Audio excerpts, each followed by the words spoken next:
Namaste. Welcome back to Mindful Serenity Yoga with Nancy. Today we're going to continue answering questions from my trusty jar, an exercise I've taken up well over a year ago. And so far I think I've answered 70 questions.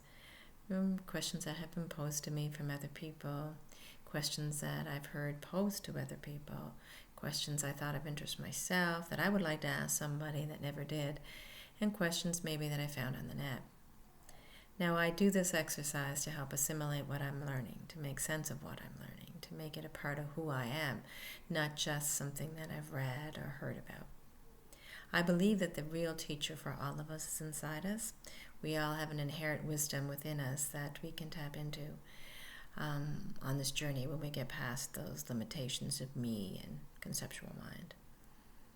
So I like to do this exercise for that reason. So I am going to begin. I'm going to reach in and grab a question from my jar.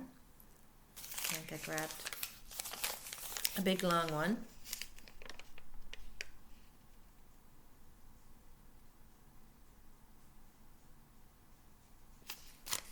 Wow, this must have been one that I wrote. I don't know. It wasn't, but it's a question I would definitely ask. I have such a hard time keeping my environment clean and tidy, yet I feel so stressed and overwhelmed when I look at clutter.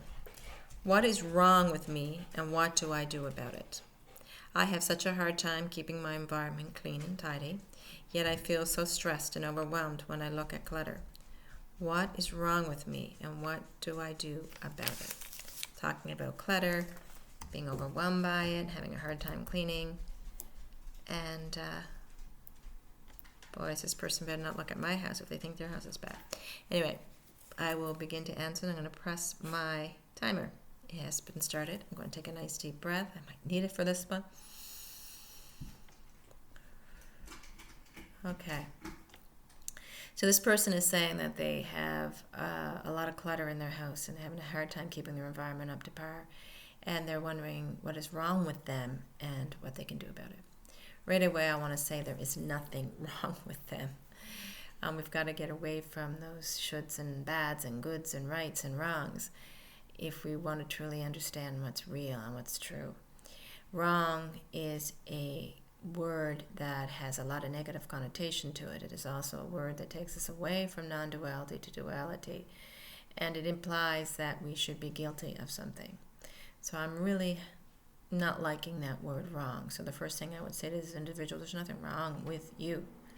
Okay, regardless of what your environment looks like, regardless of what you're doing or not doing, there is nothing wrong with you. You are whole and complete and perfect, just as you are. Your psyche, your meanness, your sense of self may not be perfect. It may be broken. It may be,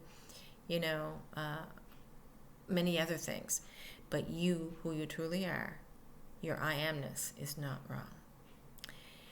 And this individual, I'm assuming it's a she, which is very stereotypical. I slapped myself on the wrist. As asking, saying they're overwhelmed by the clutter in their house and they're asking what they can do by it. I look around my house, well, I kind of tidied up yesterday because I had the grandkids over, but I can look around my house and say it's far up to par to everybody else's. What we're doing here when we look at the state of our houses is we get into that comparative mode. Related to social expectations. Many of us expect, are taught to expect or to keep up with the Joneses, to keep up with everyone else, to conform to what is normal.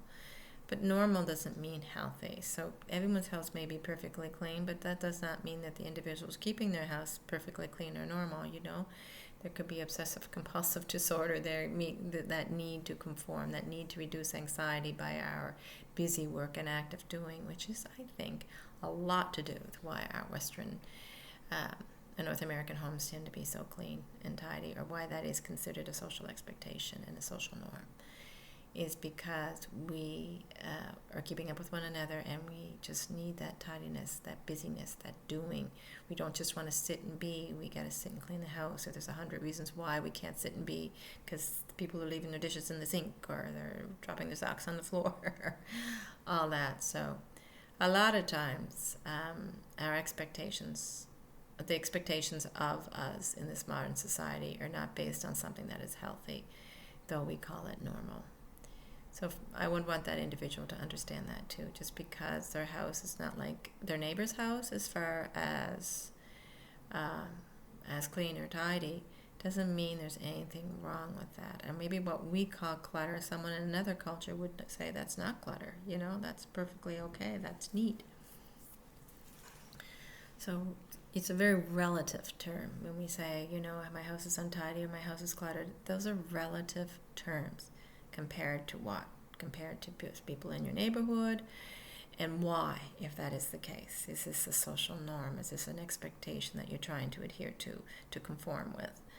And is it really what you, the being that you are, beneath this social identity of neighbor or social identity of friend or social identity of whatever, that leads you to feel overwhelmed by the lack of clutter or the excessiveness of clutter in your home?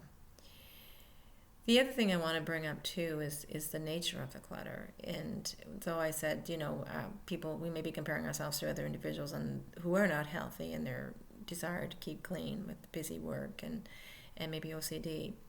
There's another reason why some people have cluttered homes as well, which is also related to this anxiety and fear that's very prevalent in our society today. I'm referring North American society. I better stress that because every culture is a little different when it comes to house cleaning. I have someone that lives not too far from me who is suffering greatly from severe hoarding tendencies. And the clutter from her home is all the way out to the street now, which is the norm. And my heart just breaks when I drive by because I know how challenging that is for that individual. Again, trying to meet social expectations of cleanliness and ordered house. And this clutter has gotten way out of control for this individual because it involves a clinging tendency that is very prevalent in our society too. When we're not okay inside, we look outward for things that make us feel better, and we may cling and grasp material objects, as this hoarding tendency epitomizes. It's just like an excessive display of what most of us have within us to the excess. So our clutter can be a result of something like that. And if that is the case, then help and support is needed. The last thing you can do, should be doing, is saying, what is wrong with me, and beating yourself up for the clutter, for the hoarding tendency. It is just a symptom of the pain that you are experiencing, the pain and anxiety that you're having a challenging time dealing with. So we need help to get to the root cause of that pain. The hoarding tendency is not the root cause of the pain, it's just a symptom. As is the excessively tidy house. If it's an OCD component, it's not the cause of the pain, it's just a symptom of it.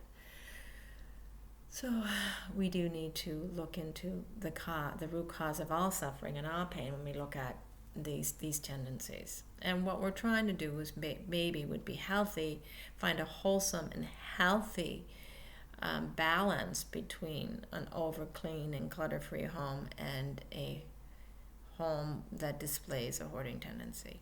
So what is the balance between those two, and maybe maintain that. And it's not about anyone out there, it's about what makes you feel good inside, what feels wholesome and healthy for you. Most people who say they have a cluttered home, and a dirty home or whatever, are not going to risk getting a foodborne illness because their house is cluttered, or they're not going to die from some disease, and they're not going to be overrun by cockroaches, or even though cockroaches like cleanliness have nothing to do with that. Anyway, but it's not that they're actually putting themselves at a health risk. Sometimes it can get to the extent that it is a health risk, and some of these hoarding tendencies, for example, it can become a health risk. So we need to do something for that reason. But most of this clutter that we call is not going to disturb us physically. It may disturb us mentally when our house is cluttered. Maybe we're having a hard time seeing through the clutter, and it's distracting, preventing us from doing what is really important, the work of going inward and cleaning up our own internal messes. And again, this is what both of this does, right? When we have a cluttered home, it might be an indication that we need to go inside and fix what's broken on the inside. So the person says, what can I do about it? Well, try looking inside and seeing what the source of your lack of energy is if you're not cleaning enough, or your clutter tendency is, and first determine if it's hoarding, and you may need help with that one from a professional. And there are cleaners out there who actually help clean homes of such, so maybe get in touch with someone like that. And most importantly, be compassionate with yourself, and be compassionate with the tendency that you are cluttered. I always say to myself, I heard somewhere that a cluttered desk and a cluttered home is a sign of an intelligent mind. So I always tell myself that when I'm looking around, I'm just intelligent. It's just intelligent. I'm just intelligent. But it's really important that we don't beat ourselves up for our cluttered homes and our lack of housekeeping. And of course, depression too, I should have mentioned, can be, one of the reasons why we may not be motivated to clean can be due to a chemical depression, major depressive disorder, or a past trauma that is arising related to house cleaning. So many things. So we get to the root of the problem. Don't worry so much about the house. Ask yourself, why am I having a hard time cleaning, more so than how do I clean? And I think you'll be a little bit more compassionate with yourself and a little bit more easy on yourself if you go that route, realizing that there's always a source to these issues. There's always an underlying root that we need to tap into. Well, I hope that made sense, because I'm not sure if it did.